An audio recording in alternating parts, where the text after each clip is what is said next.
terus tuntun dan pimpin hidup kami. Buat kami menjadi penggenap-penggenap firman-Mu yang ajaib. Kami percaya gereja akan pasti masuk masa keemasan. Amin. Kami mau lihat pemulihan segala sesuatu. Kami mau lihat bangsa-bangsa berduyun-duyun kepadamu. Bahkan kami mau lihat raja-raja datang kepada terang-Mu. Biar kehendak-Mu yang jadi. Curahkan roh hikmat dan wahyu dari surga. Pengertian yang ilahi. Dan biar shalom Tuhan memenuhi pikiran dan perasaan kami. Dalam nama Tuhan Yesus semua yang mengucap syukur dan percaya katakan amin. Izinkan hari ini saya akan menyampaikan sebuah tema yang sering saya singgung di tengah-tengah khotbah, tapi tidak menjadi tema khotbah. Dan hari ini menjadi tema khotbah. Saudara, saya sejujurnya sangat diberkati. Beberapa waktu yang lalu ada keadaan yang saya maju mundur. Ya tidak pergi ke suatu tempat. Datang acara, tidur, pagi-pagi jam 5 harus balik. Buat saya, saudara, sangat tidak mudah. Tetapi saya memperhatikan, kalau ada sesuatu yang seperti itu, saudara, betul-betul harus digumulkan. Ini kehendak Tuhan apa tidak? Dan akhirnya dengan anugerah Tuhan saya pergi dan saya sangat diberkati. Saya boleh berkata ini adalah seperti Tuhan lagi ngobrol sama khusus murid-muridnya. Karena yang saya dapat secara khusus bukan di umum, tapi di meja makan.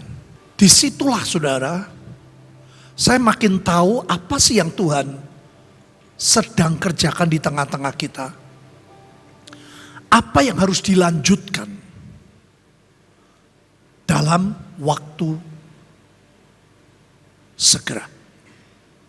Ya, saya berharap nanti akhir dari khotbah saya akan menyaksikan dan menjelaskan.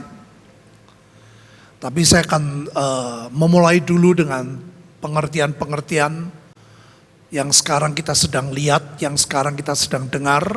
Saudara, Alkitab Tuhan Yesus yang ngomong loh ya.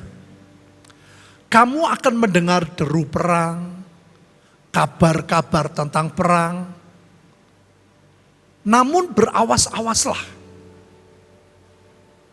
Apa yang suruh diawasi? Janganlah kamu gelisah. Jadi apapun yang kita sedang dengar, yang dijaga tuh hati, Bapak Ibu. Jiwa kita tuh jangan sampai gelisah. Kenapa? Tuhan ngomong semuanya itu harus terjadi. Perhatiin ya, itu belum apa Bapak Ibu? Kesudahannya. Bangsa akan bangkit melawan bangsa, kerajaan melawan kerajaan, bahkan lo ya, akan ada kelaparan dan gempa bumi di berbagai tempat. Ini yang ngomong Tuhan Yesus, nggak mungkin nggak terjadi, Bapak. Ya. Makanya nanti kita merenungkan ya bagian kita harus gimana. Dengan semua ditulis, Tuhan nggak ngomong kapan terjadi. Tuhan tidak ngomong di negara mana terjadi. Akan tetapi semuanya itu barulah permulaan penderitaan menjelang zaman baru. Jadi saudara, ada hal-hal yang memang harus terjadi. Dan Alkitab ngomong, Tuhan ngomong, jangan sampai hatimu gelisah. Nah, gimana caranya supaya kita bisa melihat semua yang sedang terjadi dari kacamata Tuhan? Ternyata Bapak Ibu, di ayat selanjutnya ada yang lebih berbahaya. Ternyata Tuhan menjelaskan, melanjutkan, yang mengerikan bukan justru perang, krisis, dan gempa. Ini yang paling menakutkan, saudara. Karena makin bertambahnya kedurhakaan, maka kasih kebanyakan orang akan menjadi dingin. Saudara tahu bahwa kita di dalam kekristenan, kekuatan yang terbesar adalah kasih. Ya. Iman, pengharapan, dan yang terbesar itu kasih. Kemarin saya dengar di medsos ada yang dikatakan orang Kristen membunuh saudara. Sama sekali tidak benar. Kita justru diajar untuk mengampuni, untuk mengasihi. Ayah saya mau percaya Yesus karena dia melihat bagaimana saya bisa mengampuni. Dia ngomong kok ini bukan kamu. Karena ayah saya mendidik dengan keras. Ini yang lebih ngeri, saudara. Kalau kita tidak waspada, kalau kita tidak ora et labora. Ya, tadi saya makan siang di sebuah tempat. Ketemu dengan orang-orang yang dulu begitu menyala. Sampai kita berjuang. SMS, telepon. Ayo maafkan. Ayo belajar ampuni. Pasangan hidupmu. Dia jawab dengan tegas, aku enggak mau. Bayangin Bapak Ibu. Sampai anaknya itu ya menderita karena lihat orang tuanya seperti itu. Saya mencoba memberikan pengertian. Saya mencoba menceritakan semua yang saya alami.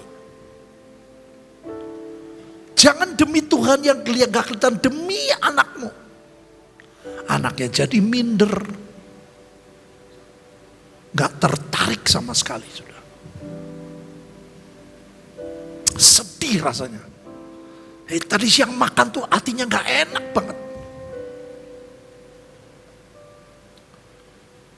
Nah, ini yang paling mengerikan Bapak Ibu. Itu sebabnya. Alkitab mau ini ayat 12 dulu ya, 13 nih selanjutnya. Orang yang bertahan sampai kesudahannya akan selamat. Berarti yang tidak bertahan gak selamat. Gak selamatnya di sini bukan gak selamat keselamatan loh Bapak Ibu. Ya seperti tadi. Seperti keluarga tadi. Berantakan. Memilih untuk, ya memang katanya, aku gak suka, aku benci. Sampai saya jelasin loh. Jangan yang gak kelihatan loh, Tuhan gak kelihatan. Ini anakmu. Anaknya minder banget. Anaknya tertekan. Kamu tahu gak anaknya begitu? Tahu. Biarkan saja katanya. Bayangin Bapak Ibu. Itu kasih yang menjadi dingin. Ini gak selamat. Bukan masalah selamat percaya Yesus. Di dunianya ini gak selamat. Sampai saya bilang, kamu punya duit berapa? Sekarang jangan ngomong pasangan hidupmu lah. Kalau lihat anakmu kayak gitu, aduh apa artinya? Saya tuh sensitif saudara kalau melihat keluarga. Jadi makan tuh sampai gak enak banget.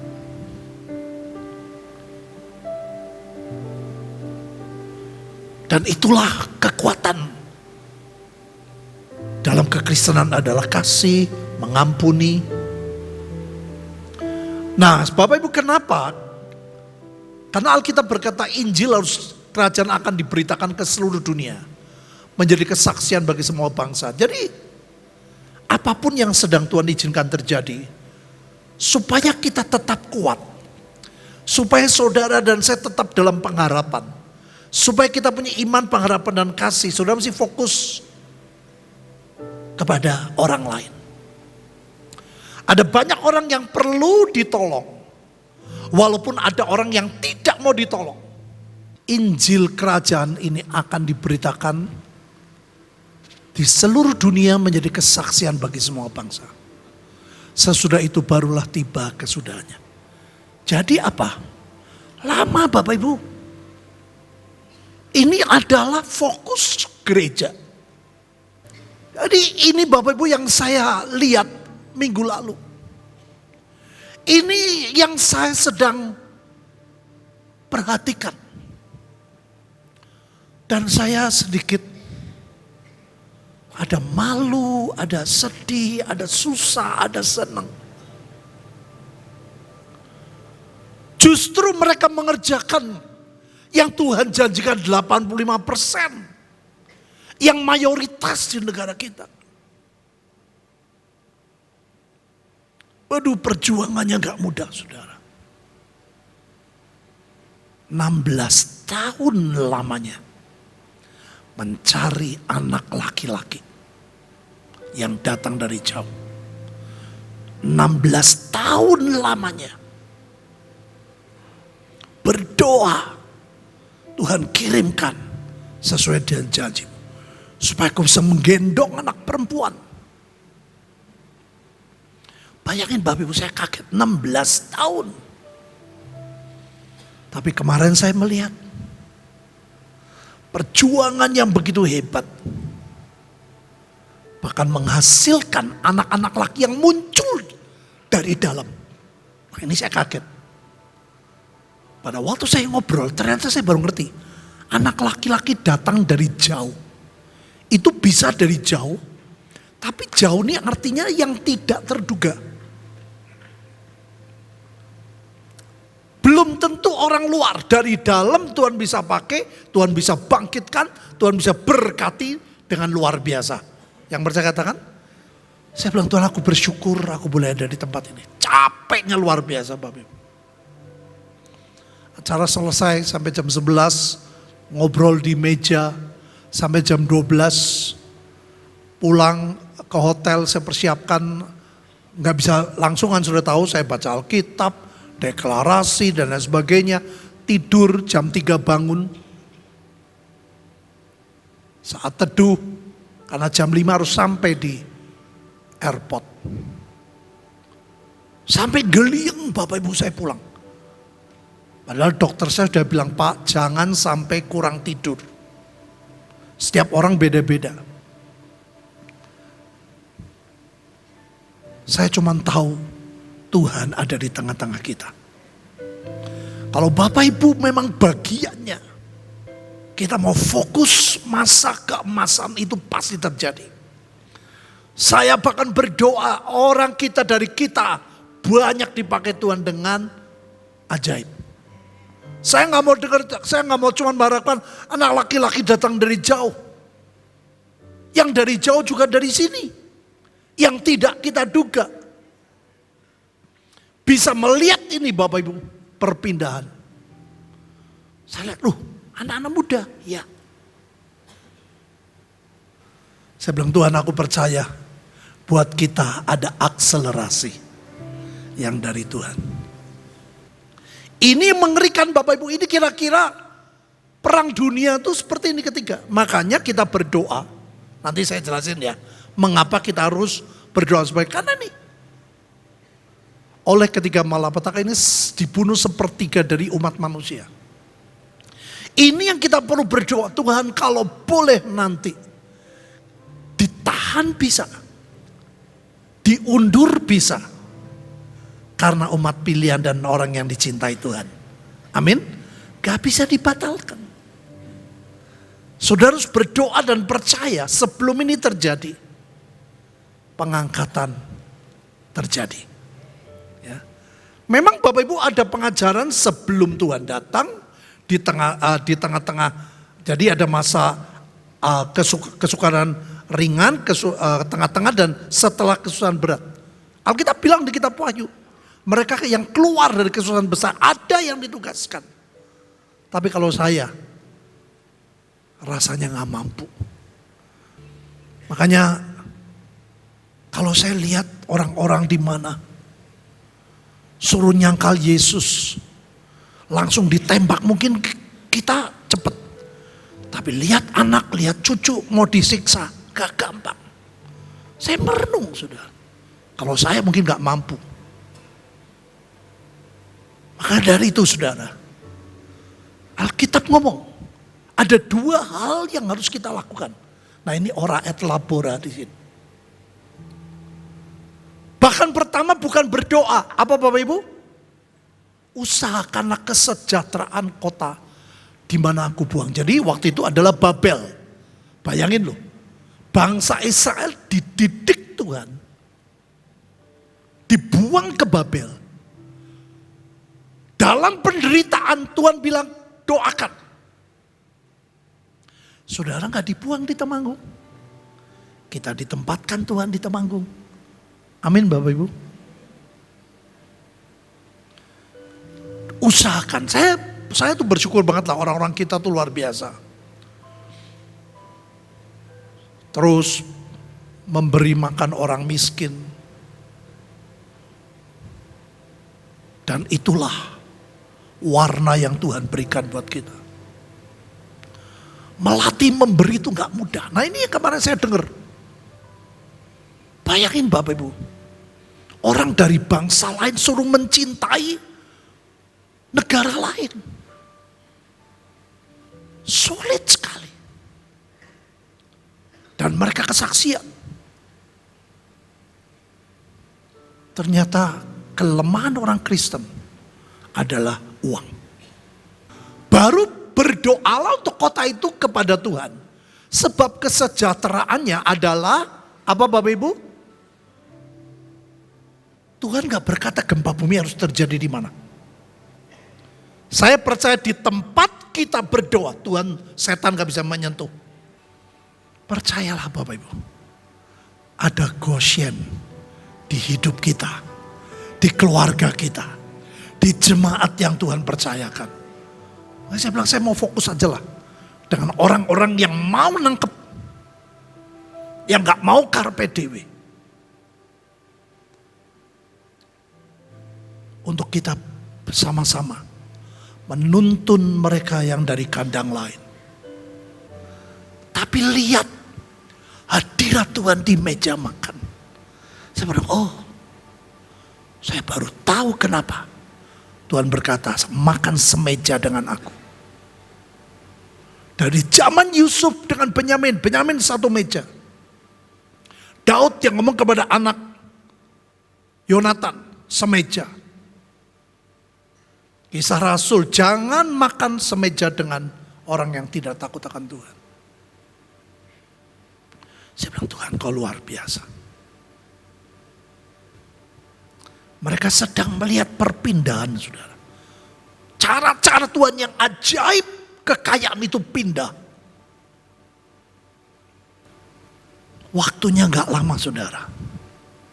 Kita harus gunakan waktu sebaik-baiknya. Lakukan yang terbaik, yang nyenengin hati Tuhan. Yang sepakat katakan. Jadi saudara yang terbeban gimana? Ada orang yang seperti Abraham, ada orang yang seperti Yunus yang bersyafaat. Silakan. Lakukan dengan cinta, dengan setia. Ada orang yang lakukan doa kemenangan seperti Paulus. Musuh kita bukan darah daging, roh jahat. Petrus, Yakobus lawan. Ini defensif, ini ofensif. Silakan. Ada bisa dua-duanya, sangat baik. Ada orang aku tergeraknya terdeklarasi. Saudara tahu saya jelasin ya. Deklarasi adalah menyangkal diri. Sangkal keadaan dan percayalah firman lebih hebat dari keadaan. Kalau bisa tiga-tiganya, sangat baik. Makanya saya kalau saat teduh gak bisa sebentar.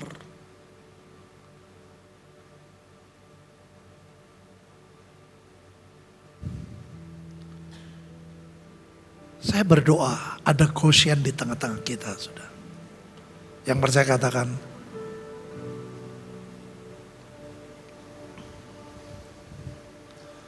next.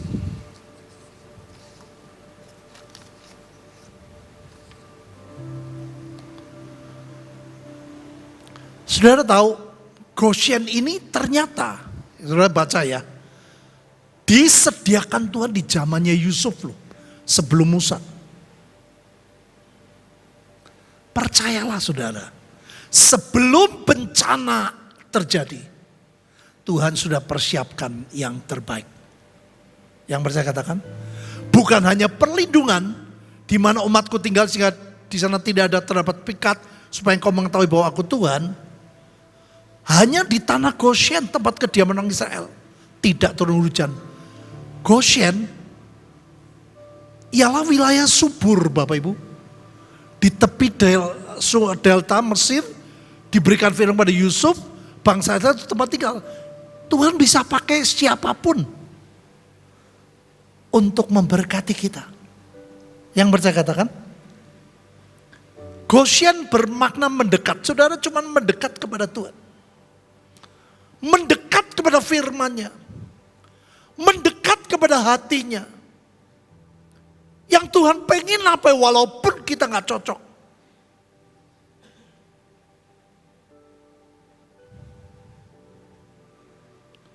Tempat perlindungan, tanah terbaik untuk menggembala. Di mana umat Tuhan terhindar dari itulah. Bukan hanya terhindar, tapi kita dapatkan yang terbaik. Yang sepakat katakan, mendekat saja, deketin aja apa yang Tuhan mau. Deketin aja apa yang Tuhan pengen. Deketin aja hatinya.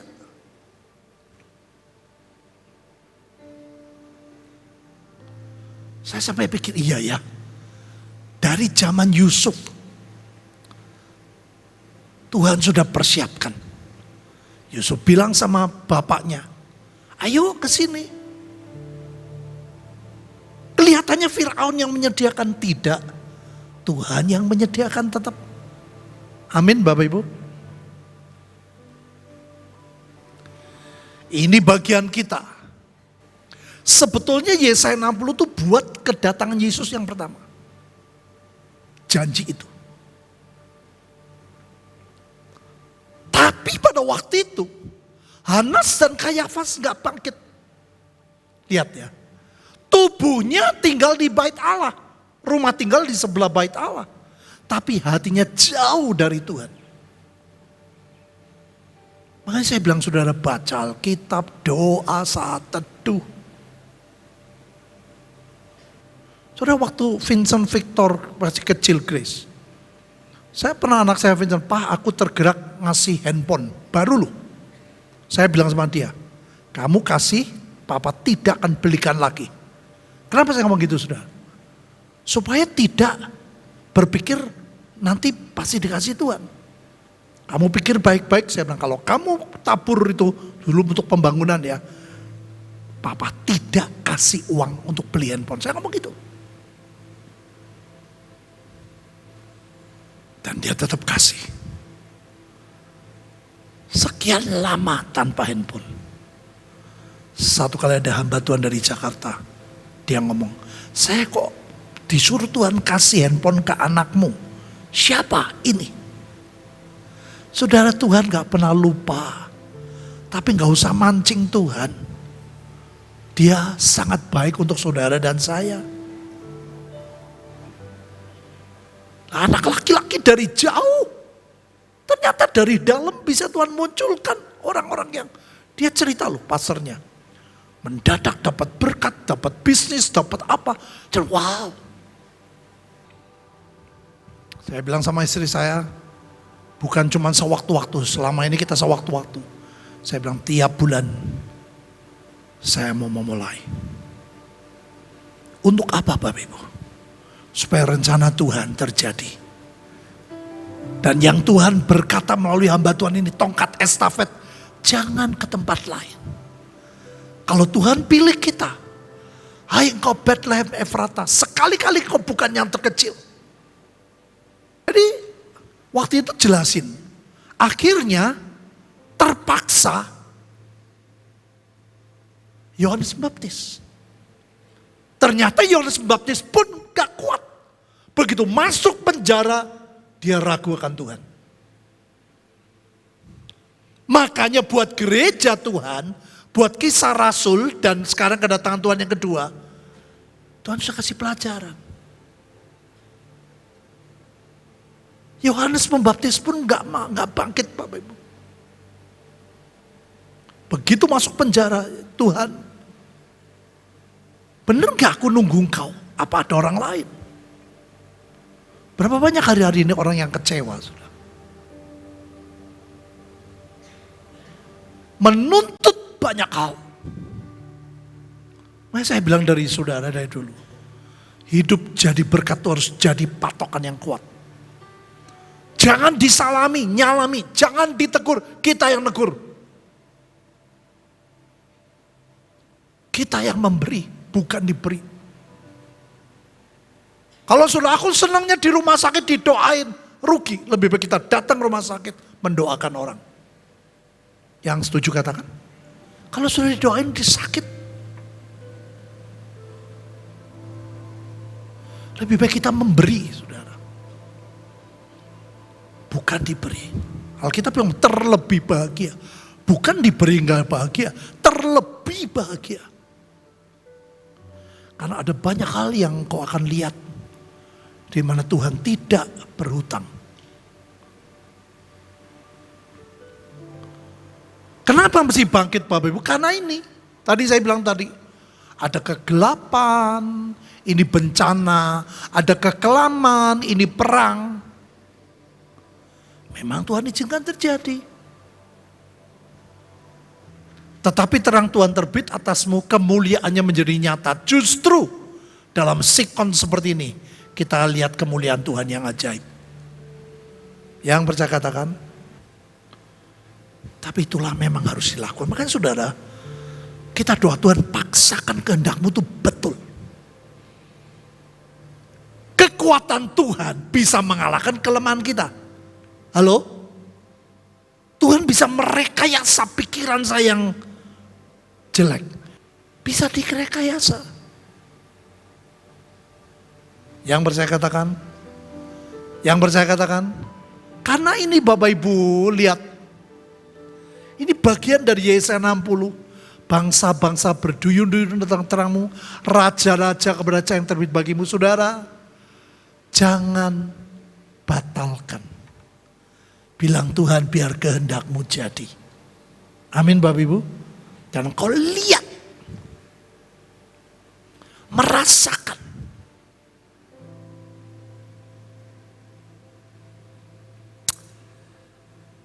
Hebat Tuhan Yesus. Makanya firman berkata ya, semua Yesaya angkat mukamu, lihat ke sekeliling, semua datang beri mukamu. Nah ini Bapak Ibu, gereja tuh harus menerima dua. Anakmu laki-laki datang dari jauh, ini orang-orang yang kuat, donatur dan lain sebagainya. Kenapa anak laki ditulis dulu? Karena uangnya bukan untuk memperkaya diri, untuk menolong orang-orang miskin. Datang dari jauh, ini belum tentu betul-betul jauh. Yang tidak terduga. 1 Korintus 2 ayat 9. Yang percaya katakan, jauh jadi dekat. Oh, ini siap dipakai, waktunya sudah tidak bisa ditunda-tunda. Munculkan. Maka sebenarnya saya waktu di sana doa Tuhan, jangan tinggalkan kami. Saudara kan percayalah pada waktu Tuhan menggenapi. Ini nano-nano yang enak. Amin. Amin. Heran, berseri, tercengang, berbarasi. Sebab apa Bapak Ibu? Kelimpahan di sebelah akan beralih kepadamu. Dan kekayaan bangsa-bangsa datang kepadamu. Ini janji loh. Yesaya itu nabi besar, saudara. Semua firman-Nya jadi detail sempurna.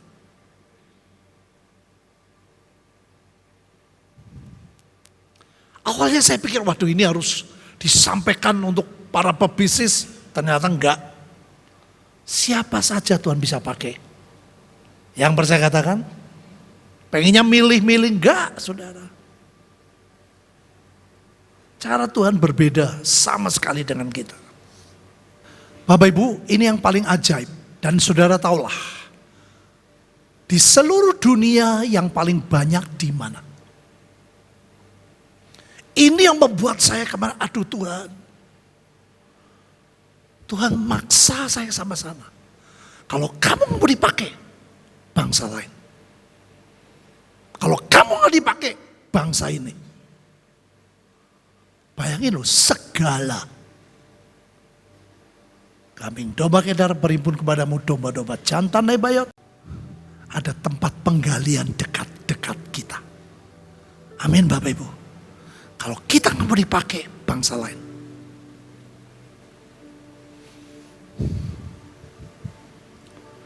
Dia bilang loh, nanti kalau sekolah, Bapak ada. Loh, kok tahu sekolah?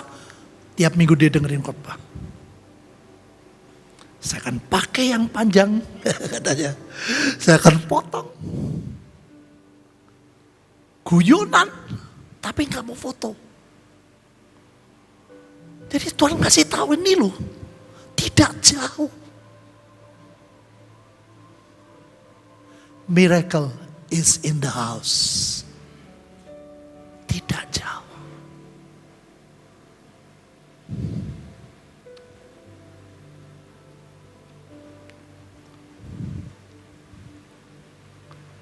Nah Bapak Ibu, inilah tugas kita. Saya bilang saya lagi cari Tuhan, tolongin. Yang bisa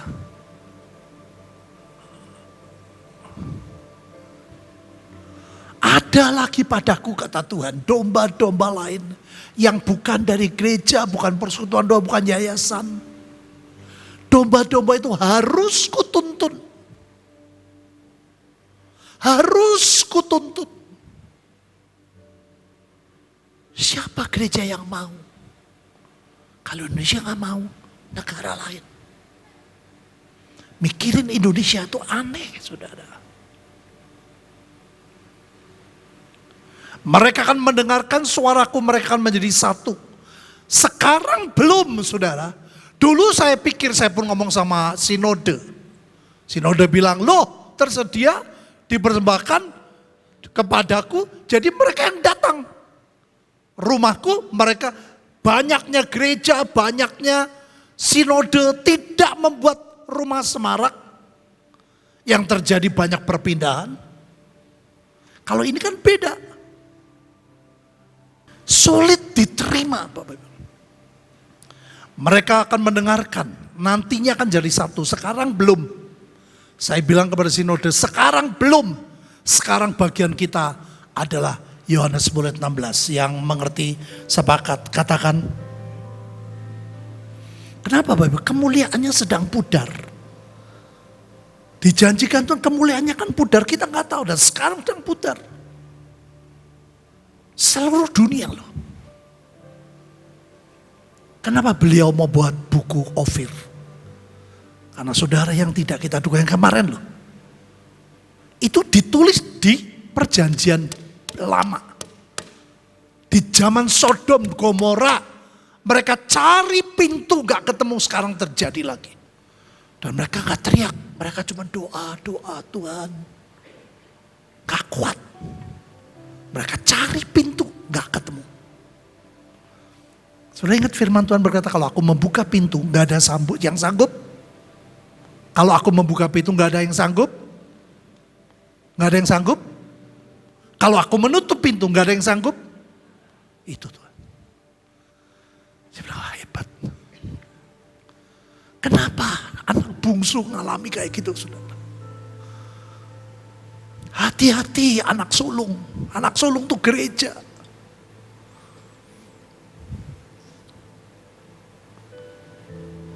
rebutan ini, rebutan itu, perang sana sini.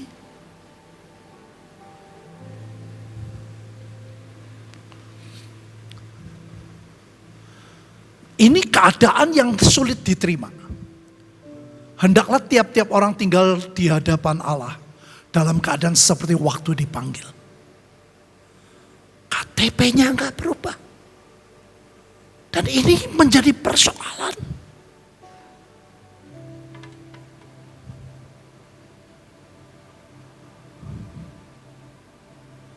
Bapak Ibu, kenapa kita mesti membuka hati? Ini kejadian nyata. Ada beberapa tokoh, anaknya SMP. Dan karena keadaan, mereka sekolah di negeri.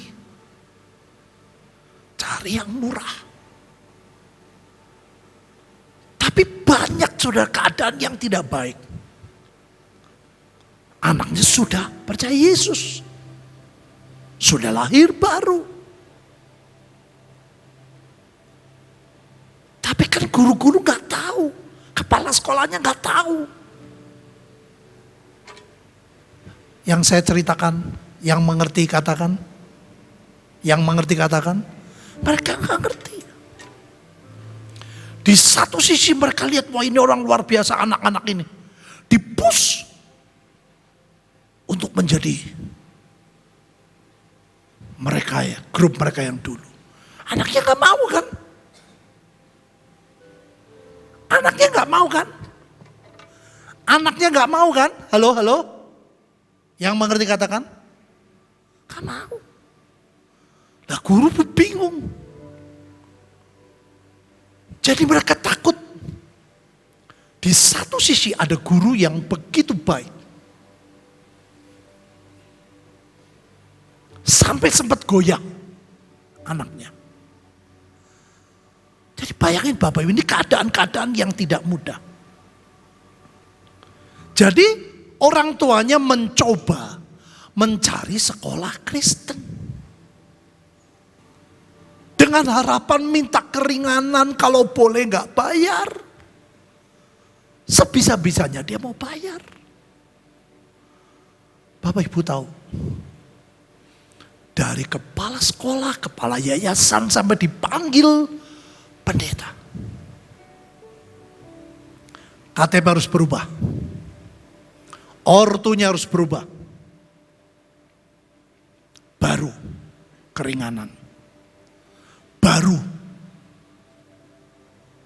mereka cari orang tua asuh. KTP-nya harus berubah. Yang mengerti, saya ngomong begini, yang mengerti katakan, menyedihkan sekali, saya dengar itu gak tahan saudara. Saya bilang, cari orang tua asuh.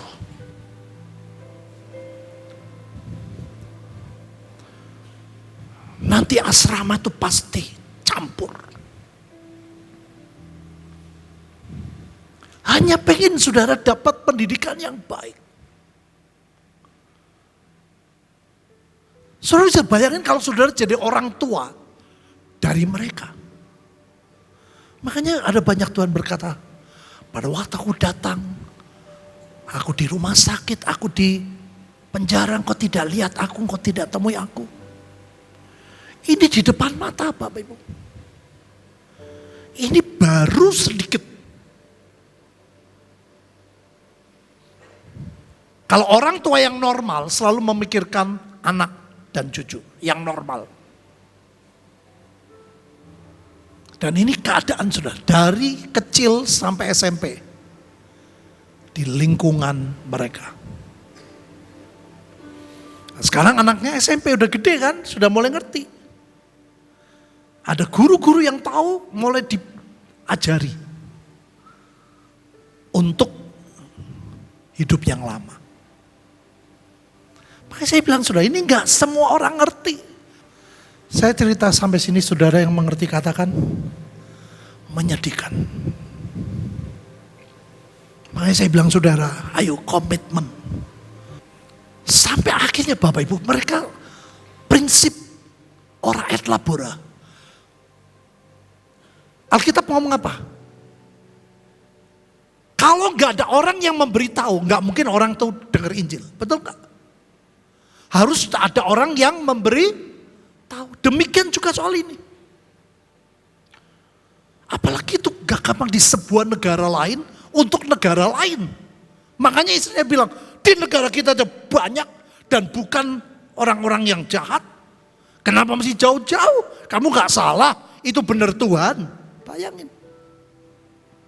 Sampai Tuhan membuktikan. Mereka kumpul komitmen tiap bulan. Sekian saudara belajar doa. Jangan saudara, aku memberi nih 10.000 rupiah setiap bulan. Waduh, besoknya saya nggak bisa makan. Jangan sampai begitu. Tapi kalahkan cinta uang. Benar.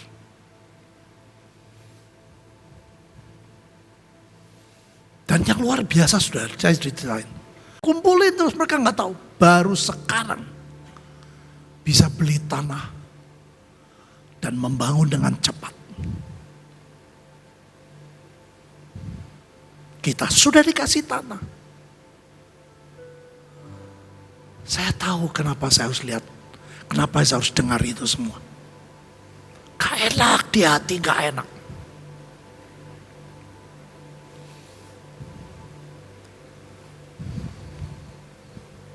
Sampai akhirnya orang tuanya telepon saya ngomong loh, kamu kan jauh, ada yang lebih dekat, saya tawarin Bapak Ibu. Tapi karena tiap minggu dengar khotbah kita, mereka juga tahu hatinya. Kita hati Tuhan, ada hati Tuhan di sini. Tongkat estafet sedang di tengah kita. Yang mengerti katakan, aku pengennya kalau boleh di Sekina. Saya bilang cari orang tua asuh.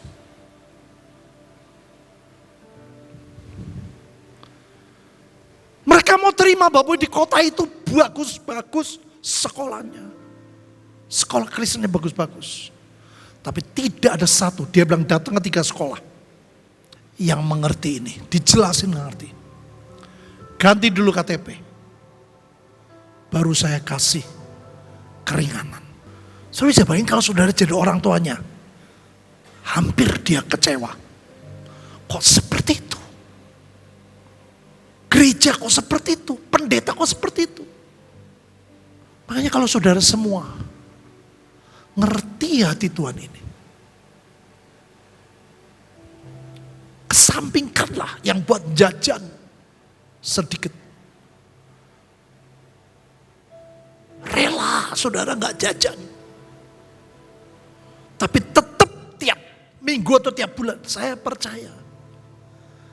Kita akan lebih diberkati dari orang yang saya dengar di negara itu. Yang saya katakan, karena orangnya ada di sini.